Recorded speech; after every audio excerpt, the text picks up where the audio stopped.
오늘 우리가 함께할 하나님의 말씀은 에스겔서 3장 16절에서 21절까지 파수꾼으로 세움받은 에스겔이라고 하는 주제입니다. 에스겔은 사로잡힌 백성 그발 강가에 거주하는 자들과 7일을 지내며 떨며 두려워했습니다. 그의 두려움은 그가 맡은 사명과 전해야 할 메시지의 엄중함 때문일 것입니다. 에스겔이 하나님의 선지자로 부름을 받았습니다.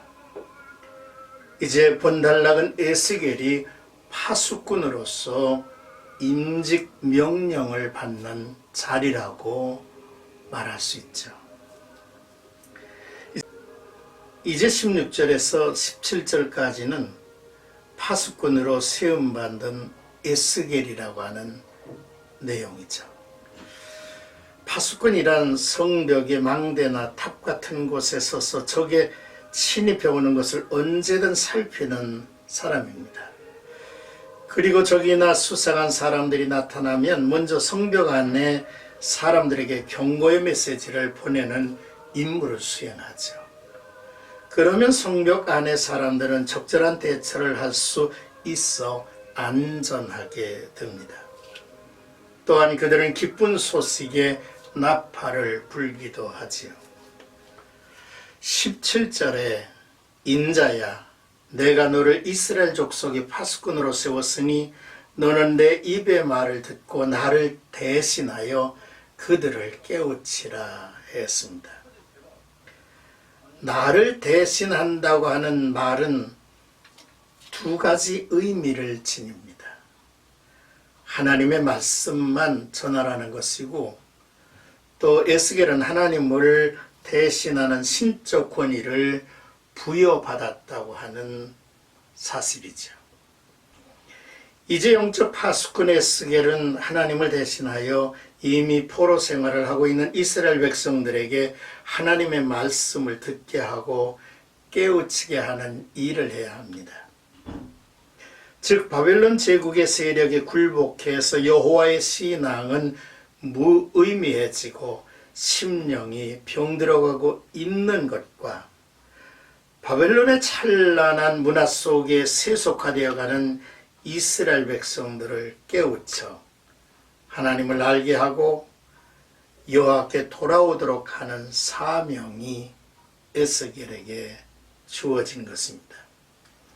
또한 그들이 하나님께 버려져서 겪는 그 고난의 의미를 깨우치고 고난 속에 숨어있는 하나님의 징계와 사랑을 깨닫도록 하라는 것이죠.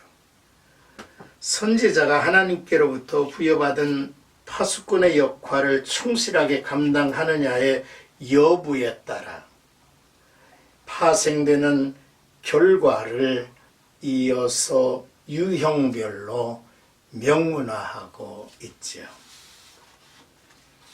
이제 18절에서 19절까지는 악인을 돌아오게 하라고 하는 사명을 에스겔에게 주십니다.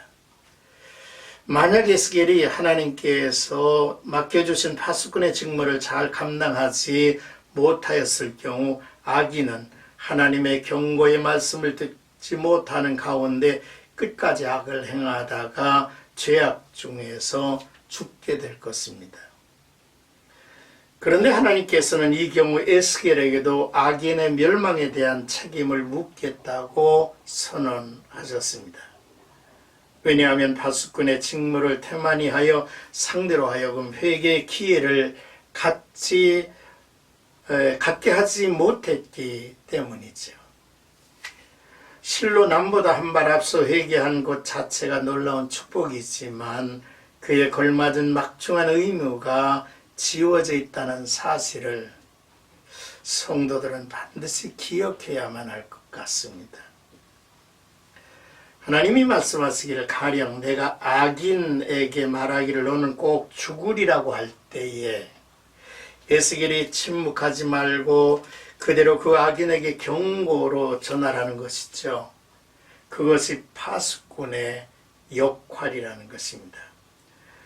즉 파수꾼 에스겔의 경고로 악인이 자신의 죄악된 길에서 돌아서게 되면 소명을 완수하는 것이겠지만, 악인이 거부하여 자기의 죄로 인하여 죽어도 책임을 묻지 않겠다는 것이죠.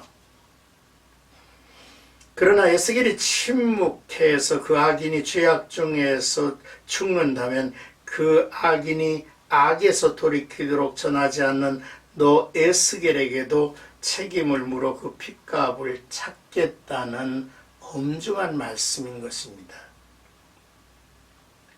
이 말씀을 듣는 자가 귀를 기울여 듣지 않는다 해도 끝까지 하나님의 말씀을 전파해야 하는 간접적인 이유가 여기에 있는 거죠. 하나님은 앞서 에스겔에게 강조하신 말씀 있었습니다. 너는 사로잡힌 내 민족에게로 가서 그들을 듣든지 아니 듣든지 그들에게 고하여 이르기를 주 여호와의 말씀이 이러하시다라 하신 것이죠. 이는 이스라엘 가운데 선지자가 있음을 알게 할 것이며 또 백성들로 하여금 하나님께로 돌아오도록 기회를 주시려고 하는 하나님의 간절한 마음이 담겨져 있는 부분입니다. 자, 이제 20절에서 21절까지는 에스겔에게 두 번째 사명이죠. 타락한 의인을 깨우치라는 것이죠. 하나님은 악인을 향한 명령과 동일하게 의인을 향하여 하나님의 말씀을 전하라고도 하셨습니다. 의인이 그의 공의에서 돌이켜 악을 행할 때에는 이미 행한 그의 공의는 기억할 바가 아니다 라고 하나님은 선포하셨습니다. 이는 선행으로 지난날의 죄악을 변제하지 못하듯 지난날의 공의가 오늘의 악을 변제할 수 없다는 사실입니다.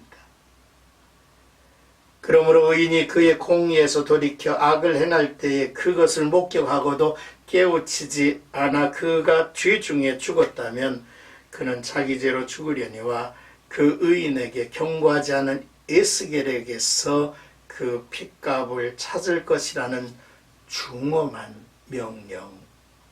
명령이셨습니다.